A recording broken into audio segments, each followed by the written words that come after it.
పట్టణ ఆర్యవైశ్య సంఘం ఎన్నో సంవత్సరాలుగా మహబూబ్ నగర్ పట్టణానికి సేవలు అందిస్తూ ఉంది. వివిధ రకాల వ్యాపారాల్లో స్థిరపడి వ్యాపార అభివృద్ధి చేసుకుంటూనే సమాజంలోని అన్ని వర్గాల ఉన్నతి కోసం పాటుపడుతున్న ఒక వ్యవస్థను నిర్మాణం చేసుకున్నారు. ఎక్కడ కూడా పొరపచ్చాలు లేకుండా కలిసిమెలిసి సమిష్టి భావనతో సంఘటితమైన శక్తితో మీరందరూ మహబూబ్ నగర్ పట్టణ అభివృద్ధిలో పునాది రాళ్ళుగా ఉండి ఈరోజు ఆ పట్టణం మున్సిపాలిటీ కార్పొరేషన్గా మారుతున్న శుభ సందర్భంలో మీ అందరి చేయుతతోటి ఈ పాలమూరు పట్టణం ఉజ్వల భవిష్యత్తు వైపు ప్రయాణం సాగిస్తుందని చెప్పి నేను మనస్ఫూర్తిగా నమ్ముతా ఉన్నాను. ఎన్నో వ్యాపారాల్లో మీరు స్థిరపడ్డారు. కొన్ని వేల మందికి ఉపాధి కల్పిస్తూ ఉన్నారు. కరువు వచ్చినా, కాటకం వచ్చినా, అతివృష్టి వచ్చినా, అనావృష్టి వచ్చినా మీరు ముందుకొచ్చి సమాజంలోని పేద వర్గాల ప్రజలకు మీ వంతు సహాయంగా ఆదరణ చూపి హక్కున చేర్చుకున్న ఘటనలు చాలా ఉన్నాయి. ప్రత్యక్షంగా పరోక్షంగా వాటిని మనం చూస్తూనే ఉన్నాం. ఇటువంటి సేవాభావం, నిరంతర సమాజ బాగుపట్ల తాపత్రయం, ఎన్నో ధార్మిక కార్యక్రమాల్లో పాలు పంచుకోవడం, ఇవన్నీ కూడా మహబూబ్ నగర్ పట్టణ ఆర్యవైశ్య సంఘానికి ఒక ప్రతిష్టగా మణిమకుటంగా మిగిలాయని చెప్పి తెలియజేసుకోవడానికి ఎంతో గర్వంగా ఉంది. కేవలం ఇక్కడ ఉన్న ఆర్యవైశ్య పురుషులతో పాటుగా సమాన స్థాయిలో ఆర్యవైశ్య మహిళలు కూడా సమాజ సేవలో మిగతా కార్యక్రమాల్లో మేము మీకు సమానమే అని చెప్పి అనేక కార్యక్రమాల్లో వాళ్ళు పాలు పంచుకుంటూ ఉన్నారు. ఏ ఉత్సవాలు వచ్చినా, ఏ పండుగలు వచ్చినా, ఏ ధార్మిక కార్యక్రమాలు వచ్చినా, ఏ సేవా కార్యక్రమాలు వచ్చినా ఇక్కడ ఆర్యవైశ్య పురుషులతో పాటు మహిళలు కూడా సమాన స్థాయిలో ముందుకు వచ్చి పని చేస్తున్న వైరం నేను ఖచ్చితంగా ఎన్నో సందర్భాల్లో నేను గమనించిన. వాళ్ళందరికీ కూడా హృదయపూర్వకమైన శుభాకాంక్షలు తెలియజేసుకుంటూ, ఈ మహిళల తోడ్పాటు లేనిది మన వ్యాపారాలు వృద్ధి చెందవు. వాళ్ళు కుటుంబాన్ని, పిల్లలని, వ్యాపార బాధ్యతలను కూడా ఎక్కడ అవసరం ఉంటే అక్కడ మోస్తున్నారు. కాబట్టి మీ వ్యాపారాలు అభివృద్ధి చెందుతూ ఉన్నాయి. కాబట్టి ఇటువంటి సమిష్టి కృషి చేస్తున్న మీ అందరికీ కూడా హృదయపూర్వకమైన అభినందనలు తెలుపుతూ 2-3 చిన్న సూచనలు చేస్తాం. మహబూబ్ నగర్ ఇప్పుడు మున్సిపాలిటీగా కాదు, ఒక గొప్ప కార్పొరేషన్గా మారబోతూ ఉంది. గౌరవ ముఖ్యమంత్రి గారు ప్రత్యేక శ్రద్ధతో మున్సిపాలిటీని మనం కార్పొరేషన్ చేసుకుందామని అడిగిన వెంబడే వారు సానుకూలంగా స్పందించింది. చాలామందికి అర్థం కాలే మున్సిపాలిటీ ఉంటే ఏంది, కార్పొరేషన్ ఉంటే ఏంది అని. మున్సిపాలిటీ అయితే నువ్వు 150 మున్సిపాలిటీల్లో ఒక భాగం, కార్పొరేషన్ అయితే 7 కార్పొరేషన్ తెలంగాణ రాష్ట్రంలో మీరు ఒక భాగం. అగ్రపీఠం, అగ్రతాంబూలం, నిధుల కేటాయింపులో ప్రియారిటీ కార్పొరేషన్ అయితే వస్తుంది. ఈ అంతరాన్ని గమనించిన కాబట్టే నేను ఎమ్మెల్యే అయిన వెంబడే ఈ కార్పొరేషన్ తీసుకొచ్చినాం. మరి కార్పొరేషన్ తీసుకొస్తే మనకు వచ్చిన లాభాలు ఏంటి అని చెప్పి అడిగినారు చాలామంది. వాటికి కూడా సమాధానం చెప్పాలి.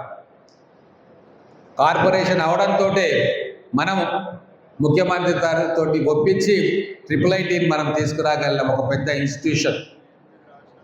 వాళ్ళ కండిషన్స్లో మారుమూల ప్రాంతాల్లో చిన్న పట్టణాలకు IIIT ఇయ్యరు. కానీ ఇప్పుడు మనం ఒక కార్పొరేషన్గా రూపాంతరం చెందినాం కాబట్టి మన కేసును గట్టిగా వాదించి IIITని తీసుకురాగలిగినాం. అలాగే అండర్ గ్రౌండ్ డ్రైనేజ్ కూడా నిధులు కావాలి అంటే కేంద్ర రాష్ట్ర ప్రభుత్వాలు, తర్వాత బ్యాంకులు మనకు రుణాన్ని ఇవ్వాలి, మనకు ఫండింగ్ చేయాలి. చిన్న చిన్న మున్సిపాలిటీస్కు ఏ బ్యాంకు ముందరకు వచ్చి ఫండ్ ఇవ్వదు. కేంద్ర ప్రభుత్వం భారీ బడ్జెట్ అని కేటాయించదు.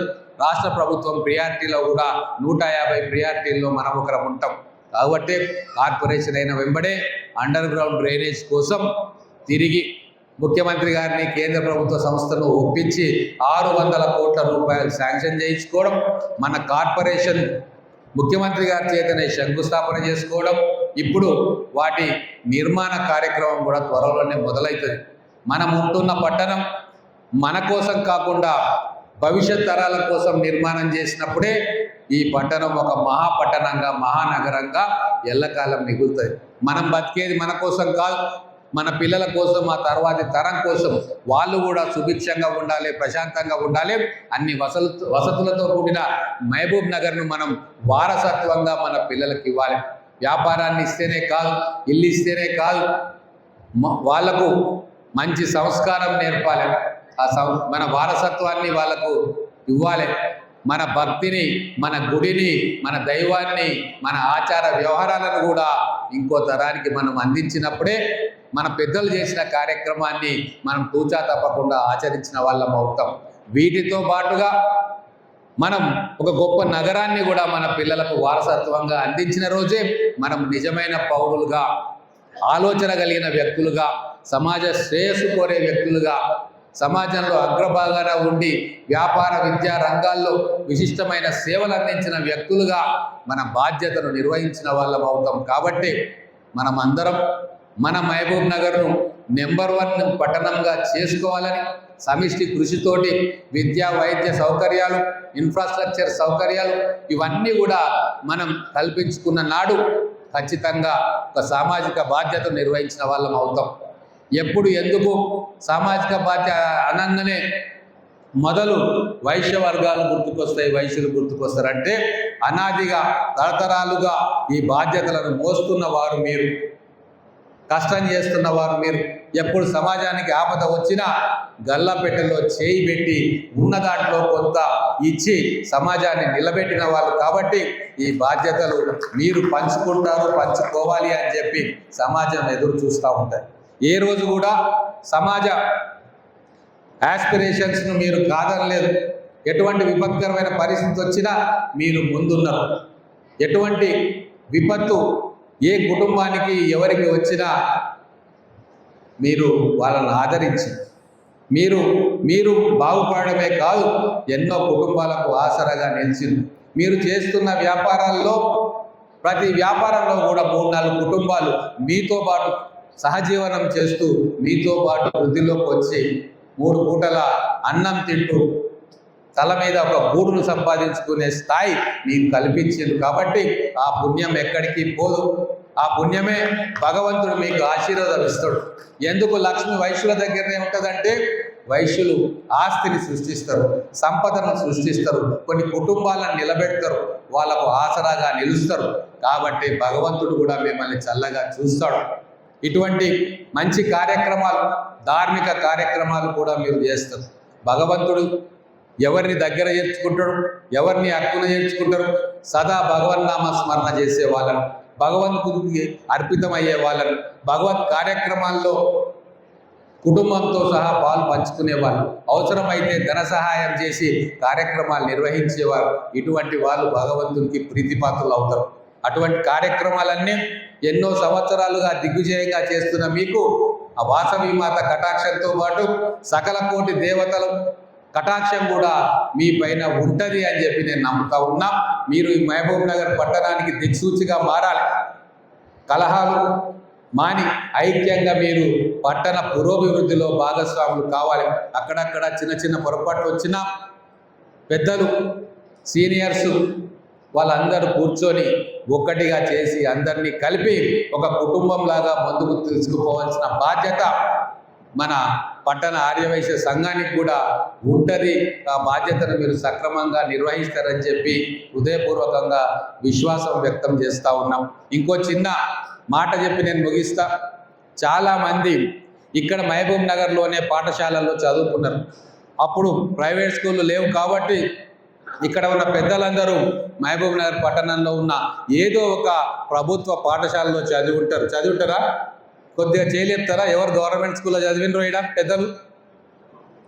గవర్నమెంట్ స్కూల్లో చదివిన పెద్దలు లోకల్ ఇక్కడ చాలామంది కనబడుతూ ఉన్నారు.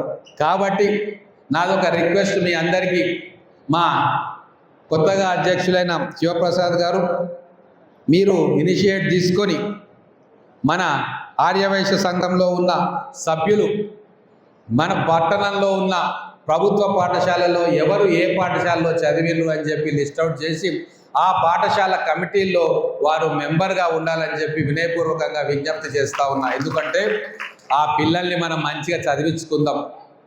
ఆ పేద కుటుంబాల పిల్లల్ని మన చేయి వాళ్లకు అండగా నిలిచేటట్టుగా మన కార్యక్రమాలు చేద్దాం. వాళ్ళు ఎదురు చూస్తూ ఉన్నారు. వాళ్ళ తల్లిదండ్రులకు స్తోమత లేకపోవచ్చు, కానీ మా పట్టణ ఆర్యవైశ్య పెద్దలు మాకు అండగా ఉన్నారు. మా కుటుంబాలకు నిలువ నీడ ఇచ్చిన కుటుంబ పెద్దలు ఇక్కడ ఉన్నారు. వాళ్ళ ద్వారా మేము మంచి చదువు చదువుతామన్న ఆశ కూడా వాళ్ళలో ఉంటుంది. కాబట్టి ఆ ఆశను మనం సజీవంగా నిలుపుకుంటూ ప్రతి ఒక్క స్కూల్లో చదివిన ఓల్డ్ స్టూడెంట్స్ అందరూ కూడా ఆ స్కూళ్ళలో ఆ కమిటీలలో మెంబర్స్ అయ్యి ఆ స్కూల్ను బాగు చేయడంలో, ఆ పిల్లలకు మంచి విద్య అందించడంలో మీరందరూ కూడా ముందుండి ఒక ఆర్గనైజ్డ్ వేగా మన పట్టణ ఆర్యవైశ్య సంఘం ఆధ్వర్యంలో ఈ మహత్కరమైన కార్యక్రమాన్ని మీరు కొత్తగా ముందుకు తీసుకుపోతారని, కొత్తగా ఎన్నికైన సభ్యులందరికీ మహబూబ్ నగర్ పట్టణ ప్రజల తరఫున, నా తరఫున, విద్యకు అత్యధిక ప్రాధాన్యం ఇస్తున్న మన గౌరవ ప్రియతమ ముఖ్యమంత్రి గారి తరఫున మీ అందరికీ సభాముఖంగా వినయపూర్వకంగా విజ్ఞప్తి చేస్తూ ముగిస్తా ఉన్నాను. జై తెలంగాణ.